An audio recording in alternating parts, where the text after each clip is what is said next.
Hey there, and welcome back to the channel. I'm here with Ariana with Lynn HR Consulting. Her and her mother actually started a HR consulting firm based out of Tennessee. Ariana, welcome to the channel. Thanks, Daniel, for having me. I'm really excited to chat today. Absolutely. Thanks for being here. So, to get started, just tell the audience a little bit about yourself, about the company, and how you all got. Yeah, sure.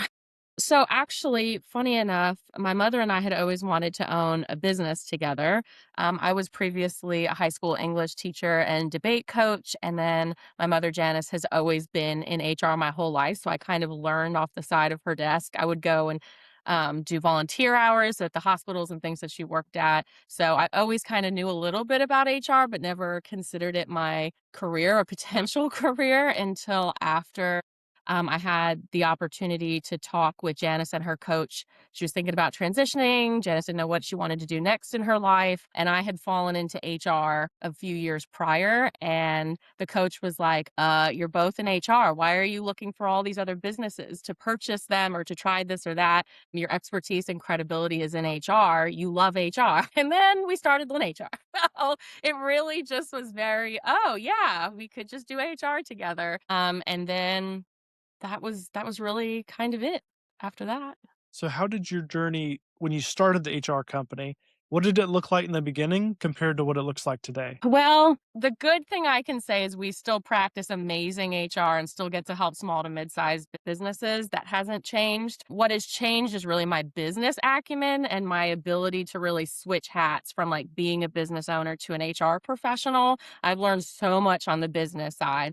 And I even see this with my clients, even though we don't touch a lot of the pricing and kind of those aspects of a business. But we really struggled with that at the beginning because we wanted to be fair and accessible, but we also had to get paid for the amount of work we were doing. So I think that was really kind of one of our largest challenges that we had to figure out. And that took a couple of years to really get correct. But I would say overall, the kind of good thing about HR is we've been in it for so long, we've kind of seen everything. So a lot of times when our clients come to us, they look at us and go, this problem is unique, or this is only based in our industry, or this is the only time this has ever happened. And we're like, no, it's not. And that's really great because we have really good inside information for how we've seen this play out. And we're able to give them a lot of really good options to see, how they want to move forward. So that has been really helpful. And honestly, it eases people into, some decisions and kind of next steps for what they need to do. So that's Yeah, been helpful. absolutely. And I love that you kind of touched on two different sides of what we're going to talk about. One is running a business, and the other is being an HR professional. So let's start with running a business. Doesn't matter what business you're in. At the end of the day, a business is a business. You start with getting clients and customers, acquisition, right? Marketing, advertising, sales to convert them into clients or customers. And from there, serve those clients and customers. So, what has that journey looked like? What are some of the things you've learned, and what are the things you all do now in terms of marketing, advertising, skills to continue to fill the pipeline, run the business, grow the business? Yeah, that's a good question. We really started Lynn HR. It was just me. Janice was still working in corporate. She would help behind the scenes where she could, but I was going out and getting the clients and going to different networking groups and also servicing the clients. So I was all sides of the house where Janice, and I'm so grateful to have a wonderful partner in business, would do more of the like financial end and meet with our accountant and kind of do QuickBooks and all of that.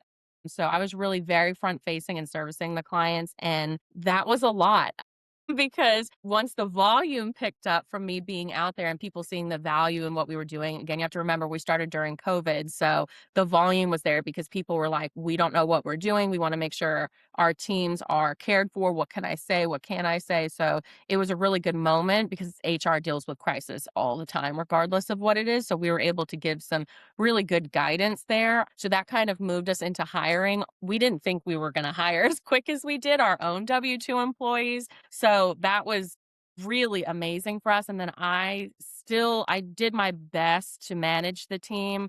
I didn't do as much inside of HR and supporting like with the actual work of HR because we had a team. So I was still acquiring customers and going to networking and getting our name out there and doing kind of the sales side. I would say it has been really hard from a B2B perspective, so business to business, in terms of using different companies to help them get us leads and then have those conversations. We've tried multiple companies, and Janice always teases me. I'm always the one on the board that gets the most clients. So that natural referral network that I was able to build and meeting people is really the best way for us to acquire that we've learned. We've tried multiple years, different times, different companies, like I said, and really at the end of the day, me being out in the community has been what's driven most of our business. I will say top tier for us though, if someone has an issue that's HR related and we're able to get a meeting with them, they usually sign almost immediately because in that prospect meeting, I'm able to address all of their issues and help them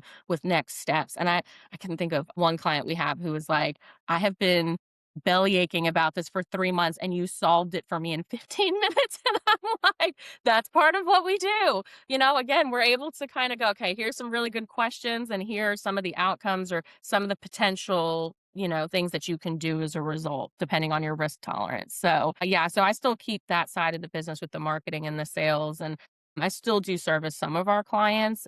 Janice, thankfully, is going more into retirement. So I'm taking over, some more of the responsibilities, but we also do interim work. So she's handling that right now for a hospital. So if I could ask, what was that example, that conversation you had with that client where they've been trying to solve this problem for 3 months and you solved it in 15 minutes? What was the issue? So for me at least, it always has to do with organization and kind of the way it's structured. She was trying to figure out how do I get my organization to bring on the right people at the right time for the right price point? And do I start with someone who maybe has a larger salary and more experience? Do I start with more frontline people? And she really just needed a thought partner and someone who could pull salary data to also go, hey, this is what the market is showing, and then give some experience on, hey, I've seen a lot of business owners make a really crucial mistake at the beginning by getting frontline people to start the business. And then they can't grow or they can't go anywhere because the owner's still taking on so much of the work. So I was able to help her talk through that this next hire, I thought the best thing she could do would be a higher level person. And then you can start supplementing and we could come up with a plan with what that looked like. So a lot of times owners don't think to literally just draw out, like sketch out a really quick organizational chart. And I'll even put, okay, who's your accounting partner? Who's your, who's doing the marketing? And then they start to see all the buckets that they sit in and then nobody is helping them with. And then we look at the hires and who's in their pipeline. And we kind of talk about all of that so that they can kind of see, well, where is your biggest pain point and where is going to be the biggest help. But again, we're usually so in the weeds as business owners that like pulling kind of back out and having a more objective kind of approach is hard. And it was really something that she was struggling and going back and forth with, and she was doing herself and she just couldn't figure out how to land on an answer. So we just did that real quick. And so, yeah, it helped her out. And I was like, no problem. Well, I'm sure a lot of business owners can relate to that exact example. Yeah.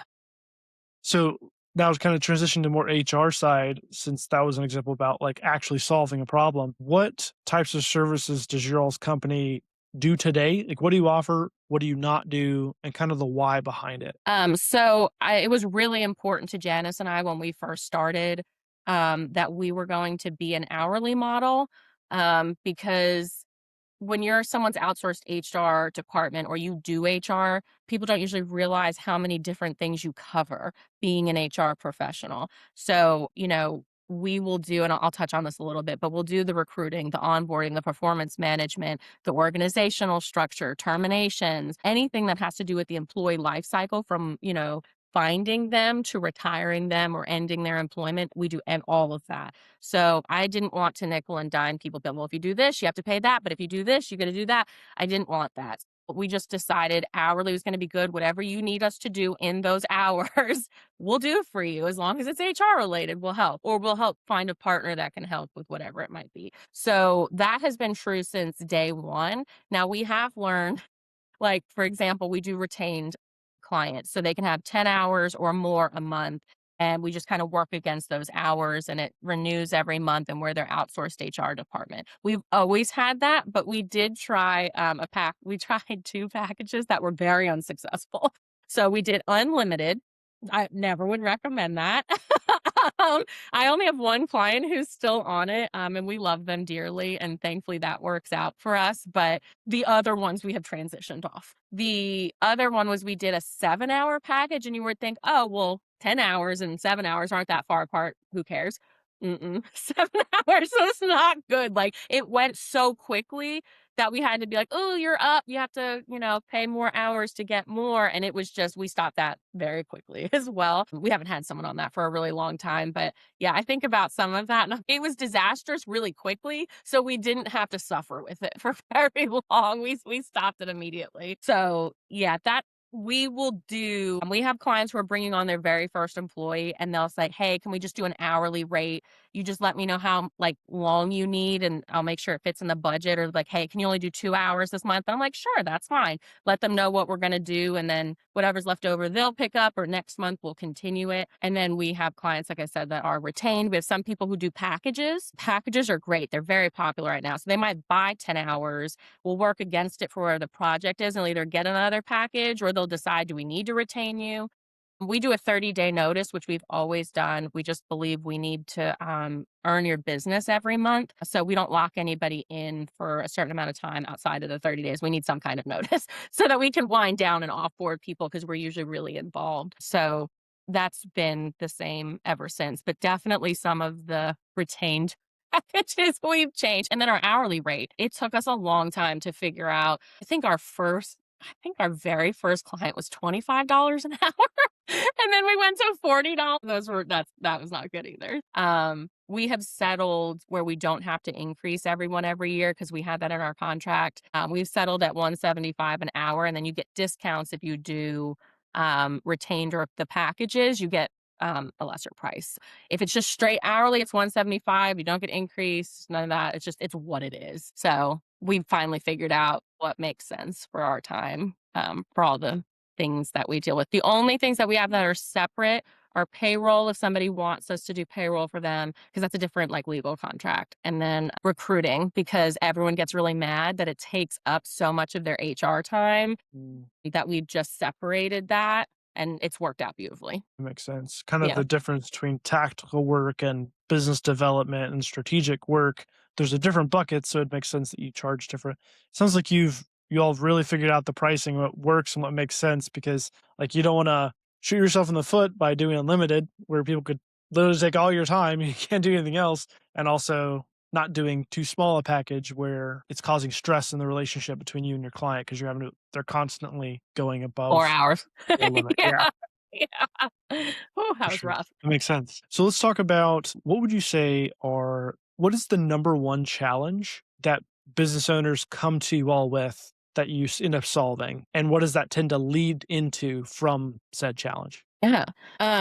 I think you and I were talking about this at one point on the daily, maybe more than once, twice, or three times a day. I'm talking about the difference between a W-2 employee and a 1099 contractor. There's a lot of, I think, misinformation out there, a lot of confusion.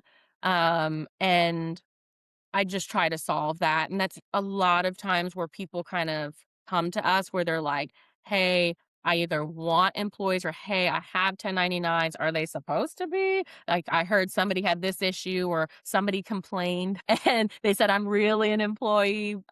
So that's usually where we start. And then they just go, you know what? I kind of tell them all the reasons or ask them how they're doing their processes so I can help them understand how they're classified and why. So we start there and then they go, you know what? Because usually 10 times out of 10, they're employees and not contractors in my experience with who I'm talking to. So they're like, you know what? You just do it. You go ahead and do the I-9s, you get all their information from payroll. And then so we wind up onboarding them. And through all of that, they're like, well, if I'm going to bring on employees, I need other things. Like, and what other things do I need? And it kind of snowballs into I just talk with them about it and they're usually like, yeah, you can go ahead and do all of the handbook and figure out the workers comp and chat with the employees and make sure the job descriptions are good. So we wind up just doing all of it. Why is it important that a worker is classified correctly as W-2 or 1099, depending on the relationship they have with the business? Sure. Well, I think what a lot of people don't realize are there are a lot of different departments like involved. I know people usually go, well, the IRS. Well, they're not going to find out. That's usually what I wind up hearing. But you also have the Department of Labor and EEOC. You have people, like I said before, who would go and complain about I'm supposed to be a W-2 versus a 1099. So I think really what I try to caution people as is like, depending on if you do something willfully or unwillfully, you can have criminal charges, you can have very large fines. Businesses get shut down for this. So you just want to make sure that what you're doing is just the right way to do it. And sometimes it's just hard to understand, well, what is the right way? Most of my clients are just like, ooh, I didn't realize that, or I was instructed incorrectly. So really, you just don't want the penalties. You don't want all of the headache. I mean, going through audits, if they think you're doing something, it's not just for that one role, it'll be any of the roles. I mean, once they're able to open everything up, they may find other issues that you have going on. And you don't want someone, right, crawling all over your business because you're like, well, I didn't do it on purpose. Well, that doesn't matter to them. They don't care about that. All they see is what you're doing wrong. And then whatever, again, it snowballs into whatever the penalties and issues that are going on. So it's not worth it. You got into business to run the business, not to deal with you know, all of those other All issues right. and potentially closing of your business because of doing something wrong. And I hate to talk through that because it feels very like, the fear side of things, but it happens. Yeah, And it's if we reality. can avoid it, let's avoid it. Right. For those entrepreneurs or business owners that are maybe more price sensitive, but they know they need help, at the end of the day, it's bringing on someone like yourself or your company. It frees up time. It brings in expertise. What are some of those efficiencies that your company brings to the table for these business owners, as well as the impact, whether directly or indirectly, to the bottom line by utilizing your services, making sure HR is being run properly? Yeah, sure. So there's a lot of that, and usually when I'm in someone's business, I'm able to, like, kind of be a little bit more direct about how we're gonna help, but I can also give some examples as to that. So, a lot of times when people bring on vendors to do this kind of work, they're like, "Oh, that's so much money out." But from our lane, we start talking about, right, compliance and risk and helping with all of the different pieces that could go wrong. So, I always joke with my clients and go, I'm coming from it as if you were sitting in a courtroom and you're chatting with a judge. You don't want to be there, right? Like, and if you are there, you've got your ducks in a row. Well, that's what we help with. We make sure that all of your people issues, how you have your organization structured, that's all us because you can't know everything. You got into business for X or Y, not to do HR, right? Not to understand a whole other profession. And there are a whole bunch of professions, right? You didn't get into it meant to be an accountant or to be a finance person, or you didn't do that. So let me go ahead and take all of that. We'll meet once a week or whatever the cadence is. I'll get your approval on the things that need to happen, and then I'll go do the work. The easiest way for me to justify ourselves is to go, hey, you just bought a 20-hour package. Guess what? I just saved you 20 hours because look at all the work I just did. Because I can show you all the work that I did, and that was Really 20 saving hours. over 100 hours because if they're doing it themselves, they wouldn't know where to start. And even if they did, because to be very fair, I have a lot of people are like, well, I haven't had HR and I've been open for 10 years. So why do I need you? I mean, and that's okay to start with that. But then I start asking questions about how they do things, very easy kind of compliance risk issues. And I'm like, right, because you're trying to run this business and not do all the other pieces and you don't know about it. And that's okay as long as you have somebody else who is trained to be able to deal with these other issues. Even just, I mean, one bad employee, as they say, one employee who caused trouble. I mean, however it is they want to frame it, you have one employee relations issue, and that can cost you hundreds of thousands of dollars, especially if you go to litigation or if they want to settle or who knows. And then depending on who they complain to, whether they get their own attorney or go to the Department of Labor or if they go to the EEOC, like you don't know what that's going to wind up costing. So I also talk with them about the insurance that they need to have for that within their business owner policies. That's one of the, like, we don't do insurance, but we talk about, hey, do you have it, and is it how much is it worth? Because I mean, I've had some clients who have had EPLI in their commercial insurance policies.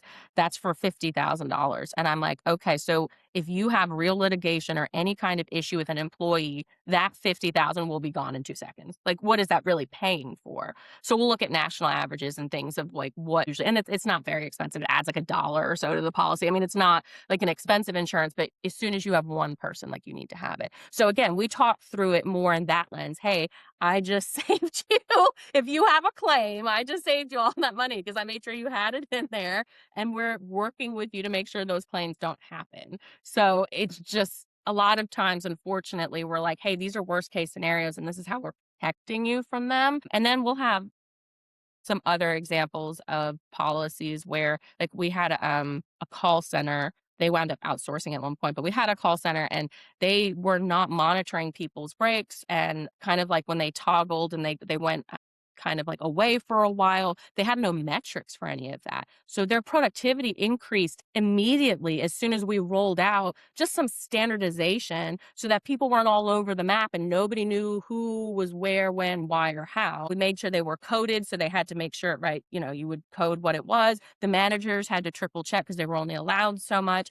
And we were able to show all the productivity spikes because now we're monitoring people's times appropriately instead of it being the wild, wild west and not understanding why they couldn't hit the other metrics that they had. So that's where we just kind of come in and we look from an accountability standpoint and kind of go, how do we operate effectively, efficiently, and where people are happy to be here, and that we're doing what we need to on both sides because that's HR. We're both sides. We need everybody working together.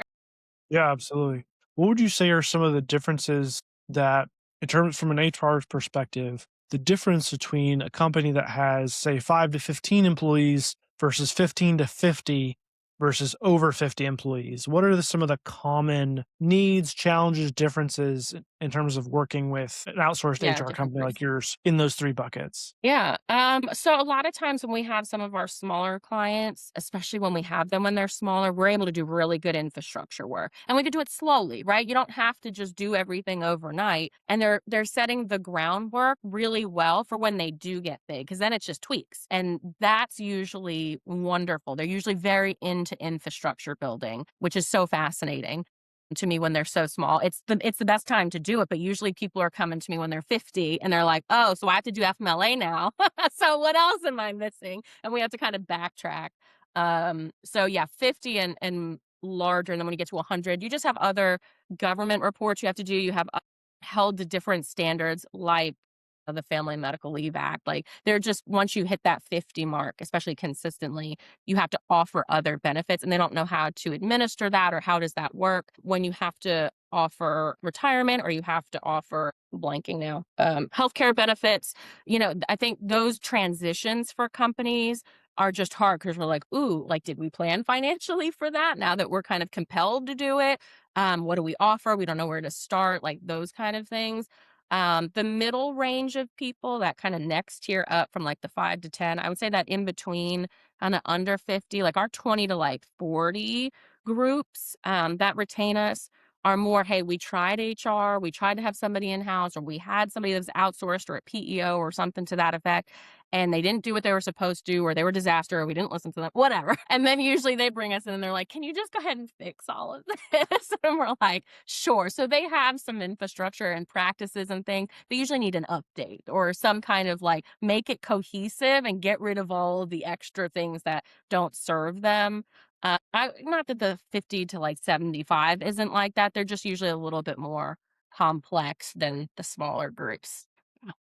That would be what I would say. Kind of wrap this up, one of the things that I often have conversations with business owners about is their exit plan. A lot of times they're looking to exit for whatever reason. Maybe they're wanting to sell and reinvest the capital elsewhere. They're still young, or they're older and they're just looking to retire and they want to exit their business. They don't know if they're going to sell or leave it to the employees or, sell or they don't, or a relative. They don't know exactly how they're going to exit. So that's the conversation starts. From an HR perspective, what advice would you give to a business owner that is thinking about exiting 1 to 3 years from now? What are some of the things they need to be thinking about and planning for from an HR perspective? I would say it's so interesting because we've been a part of several of these, or right after it was sold, like everything was kind of finished. And then the new owners brought us in and were like, hey, there's really no infrastructure here. Some of it is there are a couple of things. Really identifying, how are you onboarding people? Do you have job descriptions? Does it make sense, like how you are having people, get promoted? Do you have any accountability, like a performance review? Like, how do you check in with people? What happens if someone's behavior is off the rails? How do you address that? Do you have a corrective action policy or coaching or something that you do to work with people? I've seen several deals fall through just because the I'm not sure actually how this happened, but somehow they figured out the employees were not happy and they're basically going to have a mass exodus like once everything was said and done because it was already in the works. So, really have a pulse on your culture. Culture is going to happen whether you nurture it or not, but if you want to be a good steward of that culture, you have to be very involved with how it grows, how it's maintained. Because I always tease people who's like, "Oh, we have a great culture." And I was like, "Well, great can always be excellent." There's no growth, it doesn't ever stop. So, that's where we sit here and go, okay, even if it is great, well, what's going to make it slide back? What, I mean, that can absolutely happen. Culture changes. And we see in our profession, especially if culture is an issue, it takes 3 to 5 years to fix culture. It is not an overnight process. And that's intentional, like trying to fix and get a hold of it after you've identified the issues. So if you're looking to sell, and that could be a really big issue, especially right before, you don't know if people are going to drop like flies before, even if they have no idea what's going on. I would definitely make sure that you have a really strong culture, strong team, people who are invested, because usually people don't think about the actual people working there. It's very strange. We've even seen this in really big mergers and acquisitions with corporate. Like, people are always last. And I just would say, don't let your people be last. Structure and how people feel about where they work be first. Because honestly, it's going to carry your numbers and everything else that you're looking at if your team is treated well and they genuinely like being there. People. People like Yeah, I'm like, that's really, I don't absolutely. know what else to say. I'm like, really, they are the ones who keep your business going, Yeah, I you know? 100% agree. I think in our culture, in business, I think the message that's been spoken to the business community for so long is the customer's always right and the customer always comes first. And I just disagree with that. I think it's a balance. I think the right way to approach it is the customer and your employees come first. If it's a balance, you have to take care of your customers and clients, but you also have to take care of your people. Because if you don't have a healthy culture, you don't have a business. If you don't have a business, or if you have a crappy culture, crappy business, then that's going to affect your customers. So you take care of your people, train them well, have high expectations of them. The byproduct of that is you're going to have happy customers and clients, I believe. Um, 1,000,000%. Yeah, and I'm sure there's plenty of data to support that, to be honest with you. Besides my yeah, experience, I'm like, I'm with you. I'm with you. yeah. In the day, business is about people. Money's a byproduct. You take care of people, money will follow. Absolutely. Well said. Couldn't agree more. Ariana, thank you so much for your time. How can business owners get a hold of you and your company if they're interested in learning more about your all's HR services? Yeah, sure. So, thankfully, I took a lot of time writing our website, so hopefully it's helpful. That's really the best place. So it's just lynnhrconsulting.com. We tried to keep it easy. That's Lynn. I always get that question. And it has a lot of resources and questions. And then you can always reach out to us through there. We make it really easy to kind of get a hold of us. And those emails go directly to Janice and myself. So I like to answer them. So if anybody has questions or wants to do, we do consultations, because we need to make sure it's a good fit for everyone on side. But if somebody has questions, we're happy to hop on and answer them. Fantastic. Well, thank you again so much for your time. I'll be sure to put your all's link in the description below. And until next time, have a blessed Yeah. day. Thanks, Daniel. Appreciate it. This was great. See ya.